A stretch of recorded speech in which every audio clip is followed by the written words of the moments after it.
बिस्मिल्लाहिर्रहमानिर्रहीम। अस्सलाम वालेकुम नाज़रीन, मैं सरवत वलीम हूँ। जहाँ रहें खुशबाश रहें, अल्लाह की मान में रहें, बखैर आफ़ियत आप लोग रहें। इस वक्त जो पाकिस्तान की अगर तस्वीर देखी जाए, वैसे तो पाकिस्तान का मीडिया तो दिखा नहीं रहा, मगर इंटरनेशनल मीडिया और जो लोग यहाँ बस रहे हैं, देख रहे हैं, इस एहतजाज को कवर कर रहे हैं, उनको पता है कि मुल्क इस वक्त मैदान जंग बना हुआ है। अगर तो इस्लामाबाद मैदान जंग बना है तो समझ लें कि पूरा मुल्क जो है वो मैदान जंग बना हुआ है। कई ऐसे टीवी चैनल्स हैं जिनके दफातर के अंदर जाकर तोड़ फोड़ की गई है और वहाँ पर इस किस्म के वाक़यात जो हैं वो रूनुमा हुए हैं। और ये डी चौक के करीब कुछ चैनल्स ऐसे हैं जो लगते हैं और जिनके दफातर को नुकसान पहुँचाया गया है। होना तो ये चाहिए कि कवरेज होनी चाहिए, पता चलना चाहिए, और ये तो सबको पता है कि पीटीआई के लोग इसमें कभी इन्वॉल्व थे ना हैं और ना ही इस बार पीटीआई के लोग इसके अंदर इन्वॉल्व हैं। पाकिस्तान की जो असल पिक्चर है वो कौन दिखाता है? वो हमारा नेशनल टेलीविज़न दिखाता है, जिसे हम पीटीवी कहते हैं। हमारे घरों में देखा जाए या ना देखा जाए, हमारे घरों के अंदर जो बिल आता है उसके अंदर पीटीवी की फ़ीस जो है वो लाजमी तौर पे गवर्नमेंट जो है हमसे वसूल करती है। अब पीटीवी को अवाम के मामलात को मद्देनज़र रखते हुए ये पिक्चर दिखानी चाहिए कि पाकिस्तान के अंदर क्या हो रहा है। चलिए आप अपने मुफाद में दिखा दें, ना दिखाएं कि पीटीआई वाले, या ना दिखाएं इमरान खान जीत गया, आप अपने मुफाद में दिखा दें कि जी देखिए गवर्नमेंट ने कितना काम किया है।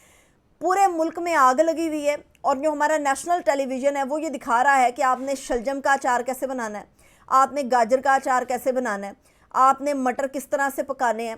सर्दियों के अंदर गाय भैंसें दूध बड़ा कम देती हैं, उनको क्या आपने खिलाना है, कौन सी खाद कहाँ पर डालनी है।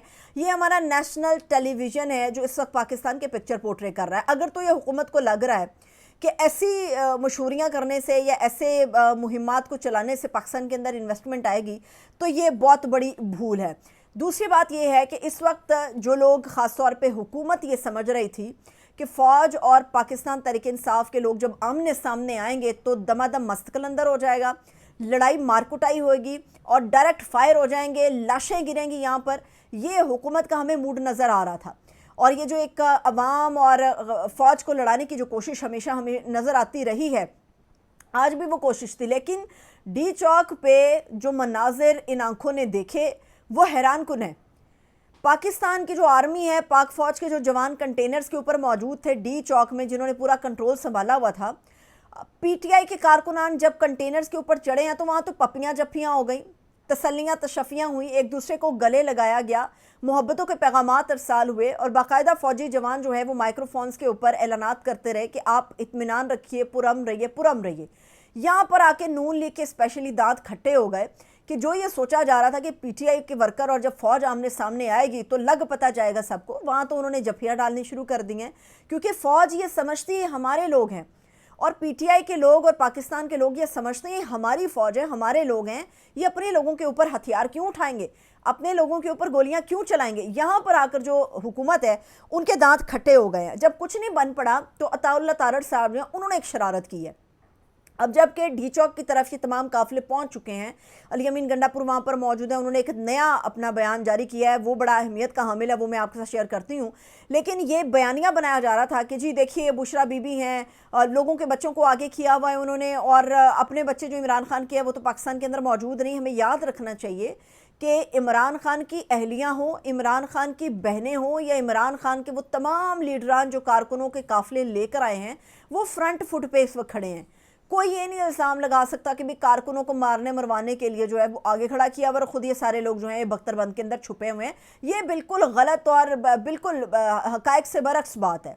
और दूसरी बात ये है कि अताउल्लाह तारड़ कहते हैं कि जी बुशरा बीबी को अमल करना है, उसको लाशें चाहिए, उसको खून चाहिए, और उनका तो काम ही यही है। वो बार बार पीटीआई के जितने लोग हैं बाशमूल इमरान खान साहब की अहलिया, वो ये पैगामात दिए जा रहे हैं कि पुरअमन रहिए, पुरअमन रहिए। अब पीटीआई के अंदर कुछ लोग जो साथ शामिल हुए, जिनका ताल्लुक बताया जा रहा है कि शायद पाकिस्तान तहरीक इंसाफ से नहीं है, वहाँ पर इस वक्त ये एक बहस हो रही है कि ऐसा होना चाहिए कि हमें डी चौक से आगे चले जाना चाहिए। अगर हम डी चौक से आगे जाएंगे तो याद रखें कि आगे पाकिस्तान की पार्लियामेंट है, और पार्लियामेंट की तरफ जाने के हवाले से ना पहले कभी इमरान खान साहब ने कहा और ना ही अब ये ऐसी हिदायत जारी की गई थी कि आप लोगों ने पार्लियामेंट की तरफ जाना है। तो अली अमीन गंडापुर साहब ने एक ताज़ा बयान दिया उन तमाम वर्कर्स के लिए जो इस वक्त एहतजाज के अंदर शामिल हैं कि अगर कहीं पर ये मुतालबा ज़ोर पकड़ रहा है कि हमें डी चौक से आगे जाना चाहिए, तो ऐसा नहीं हो सकता। अली अमीन गंडापुर ने कहा है कि इमरान खान साहब के अगले हुक्म से पहले डी चौक से आगे हम नहीं हिल सकते, और हुकूमत की पूरी ये कोशिश थी कि डी चौक की बजाय अगर धरना या एहतजाज संजानी या पेशावर मोड़ या किसी और जगह पर हो जाए तो वो ज़्यादा मुनासिब है। लेकिन इसके ऊपर इमरान खान साहब की अहलिया बज़िद थी कि धरना होगा या एहतजाज होगा तो वो डी चौक में होगा। अब आते हैं उन वर्कर्स की तरफ जो कि लाखों की तादाद में इमरान खान साहब की इस फाइनल कॉल को कामयाब करने के लिए आए हैं। अब सबको लग रहा था कि इस एहतजाज के बाद इमरान खान साहब की रिहाई हो जाएगी, और जो पीटीआई है उसका पहला जो एक मुतालबा है वो यही है कि इमरान खान साहब की रिहाई हो। इस वक्त जो ताज़ा खबर मेरे पास है वो मैं आपको दे देती हूँ। आपको पता है कि इमरान खान साहब के ऊपर तोशाखाना 2 के अंदर जब रिहाई हुई है तो फौरी तौर पे इमरान खान साहब की गिरफ्तारी डाली गई है थाना न्यू टाउन केस के अंदर, और जो उनकी बैरक है, जो उनका सेल है, उसे ही थाना न्यू टाउन का जो दर्जा है वो दे दिया गया है। अभी जो ताज़ा अपडेट है उसके मुताबिक इमरान खान साहब जो हैं वो इस एहतजाज के वजह से रिहाई उनको नहीं मुयसर आ पाएगी, क्योंकि उनका जो मज़ीद 6 रोज़ का जिस्मानी रिमांड है वो थाना न्यू टाउन के केस के अंदर मंजूर कर लिया गया है। लेकिन सवाल ये है कि क्या इमरान खान का जो वर्कर है या सपोर्टर है वो ऐसी ख़बरों से थक जाएगा? इसका जवाब है नहीं। उसकी वजह यह है कि तकरीबन 60 घंटे से ज़ायद इन लोगों ने मुसाफत की है। 60 घंटे इन लोगों ने शेल खाए हैं, आंसू गैस इन लोगों ने सूंघी है, 60 घंटे इन लोगों ने रुकावटों को अबूर किया है, कंटेनर्स को हटाया है। और मेरे लिए बड़ी ही हैरानकुन बात ये थी कि अक्सर व बेशतर ऐसे लोग हैं जो अपने शहरों से, पेशावर से ना किसी सरकारी गाड़ी पर आए हैं, ना किसी और तरीके से आए हैं, बल्कि ये लोग इन काफ़िलों के साथ पैदल सफ़र करते हुए आए हैं। लोगों की चप्पलें टूट गई हैं। 60 घंटे से ज़ायद लोगों ने भूख और प्यास के साथ जो सफ़र तय किया है, और उस सफ़र को तय करने के बाद डी चौक पहुँचे हैं, तो वो इमरान खान साहब की रिहाई के बग़ैर ना मानने वाले हैं, और ना ही इमरान खान साहब की रिहाई लिए बग़ैर वो डी चौक से जाने वाले हैं। अब थकन से चूर ये कारकुनान जो हैं ये अपनी थकावट कैसे दूर कर रहे हैं? ना तो ये कोई कहवा शहवा पी रहे हैं, सख्त सर्दी का मौसम है इस्लामाबाद में, और ना ही कोई चाय का स्टॉल आसपास लगा हुआ है कि जाएं वहाँ पर चाय नोश फरमा लें। ये लोग अपनी थकन को इस तरह से उतार रहे हैं कि एक तो पीटीआई के और इमरान खान साहब के नगमे जा बजा लगे हुए हैं, दूसरा फ़ौज के साथ ये कारकुनान कुछ धमाल डाल रहे हैं, और तीसरी मोस्ट इंपॉर्टेंट चीज़ है कि मलकों के गाने लगाए हुए इन लोगों ने। मलकों के गाने लगा कर ये लोग धमाल डाल रहे हैं, रक्स कर रहे हैं। इस तरह से ये थके हुए कारकुनान जो हैं ये अपनी थकावट को दूर कर रहे हैं। हालांकि डी चौक तक पहुंचने से पहले इन लोगों को मुख्तलिफ किस्म की आंसू गैस का सामना करना पड़ा, पैलेट गन्स इनके ऊपर बरसाए गए, रबड़ की गोलियां भी इनके ऊपर बरसाई गई। लेकिन कहीं ना कहीं ये जो एक ख्वाहिश थी कि शायद पीटीआई की लाशें गिरें, या कहीं ये ख्वाहिश थी कि फ़ौज रेंजर्स के साथ एक बगलगीर ना हो, बल्कि इनके एक झड़पें हो जाएं, तो ये चीज़ गलत साबित हुई। जो इत्तलात हैं कि जी रेंजर्स के ऊपर अटैक कर दिया पीटीआई के लोगों ने, तो उससे नज़र आया कि ये पीटीआई के लोग नहीं हैं, बल्कि पीटीआई के इस एहतजाज के अंदर शामिल कुछ इंतशार पसंद लोग हैं।